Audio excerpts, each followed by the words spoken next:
एक बार राजा भोज की सभा में एक व्यापारी ने प्रवेश किया। राजा भोज की दृष्टि उस पर पड़ी तो उसे देखते ही अचानक उनके मन में विचार आया कि कुछ ऐसा किया जाए ताकि इस व्यापारी की सारी संपत्ति छीनकर राजकोष में जमा कर दी जाए। व्यापारी जब तक वहां रहा, भोज का मन रह रहकर उसकी संपत्ति को हड़प लेने का करता। कुछ देर बाद व्यापारी चला गया। उसके जाने के बाद राजा को अपने राज्य के ही एक निवासी के लिए आए ऐसे विचारों के लिए बड़ा खेद होने लगा। राजा भोज ने सोचा कि मैं तो प्रजा के साथ न्यायप्रिय रहता हूँ, आज मेरे मन में ऐसा कलुषित विचार क्यों आया। उन्होंने अपने मंत्री से सारी बात बताकर समाधान पूछा। मंत्री ने कहा, इसका उत्तर देने के लिए आप मुझे कुछ समय दें। राजा मान गए। मंत्री विलक्षण बुद्धि का था। वह इधर उधर के सोच विचार में समय न खोकर सीधा व्यापारी से मैत्री गांठने पहुंचा। व्यापारी से मित्रता करने के बाद उसने पूछा, मित्र तुम चिंतित क्यों हो? भारी मुनाफे वाले चंदन का व्यापार करते हो, फिर चिंता कैसी? व्यापारी बोला, मेरे पास उत्तम कोटि के चंदन का बड़ा भंडार जमा हो गया है। चंदन से भरी गाड़ियां लेकर अनेक शहरों के चक्कर लगाए पर नहीं बिक रहा है। बहुत धन इसमें फंसा पड़ा है। अब नुकसान से बचने का कोई उपाय नहीं है। व्यापारी की बात सुनकर मंत्री ने पूछा, क्या हानि से बचने का कोई उपाय नहीं? व्यापारी हंसकर कहने लगा, अगर राजा भोज की मृत्यु हो जाए तो उनके दाह संस्कार के लिए सारा चंदन बिक सकता है। अब तो यही अंतिम मार्ग दिखता है।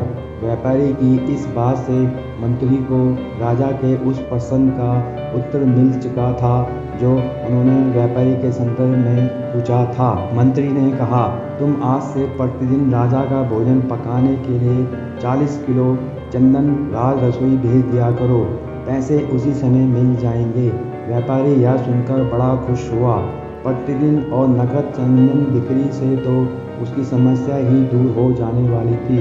वह मन ही मन राजा के दीर्घायु होने की कामना करने लगा ताकि राजा की रसोई के लिए चंदन लंबे समय तक बेचता है। एक दिन राजा अपनी सभा में बैठे थे। वह व्यापारी दोबारा राजा के दर्शनों को वहां आया। उसे देखकर राजा के मन में विचार आया कि यह कितना आकर्षक व्यक्ति है, इसे कुछ पुरस्कार स्वरूप अवश्य दिया जाना चाहिए। राजा ने मंत्री से कहा, यह व्यापारी पहली बार आया था तो उस दिन मेरे मन में कुछ बुरे भाव आए थे और मैंने तुमसे प्रश्न किया था। आज इसे देखकर मेरे मन के भाव बदल गए। इसे दूसरी बार देखकर मेरे मन में इतना परिवर्तन कैसे हो गया? मंत्री ने उत्तर देते हुए कहा, महाराज मैं आपके दोनों ही प्रश्नों का उत्तर आज दे रहा हूँ। यह जब पहली बार आया था तब यह आपकी मृत्यु की कामना रखता था। अब यह आपके लंबे जीवन की कामना करता रहता है। इसलिए आपके मन में इसके प्रति दो तरह के भावनाओं ने जन्म लिया है। जैसी भावना अपनी होती है वैसा ही प्रतिबिंब दूसरे के मन पर पड़ने लगता है। मित्रों, यह एक सत्य है। मैं इसे प्रकृति की देन या प्राकृतिक सत्य कहूँगा।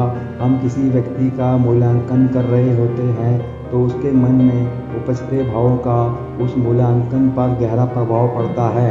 इसलिए जब भी किसी से मिलें तो एक सकारात्मक सोच के साथ ही मिलें ताकि आपके शरीर से सकारात्मक ऊर्जा निकले और वह व्यक्ति उस सकारात्मक ऊर्जा से प्रभावित होकर आसानी से आपके पक्ष में विचार करने के लिए प्रेरित हो सके, क्योंकि जैसी दृष्टि होगी वैसी सृष्टि होगी।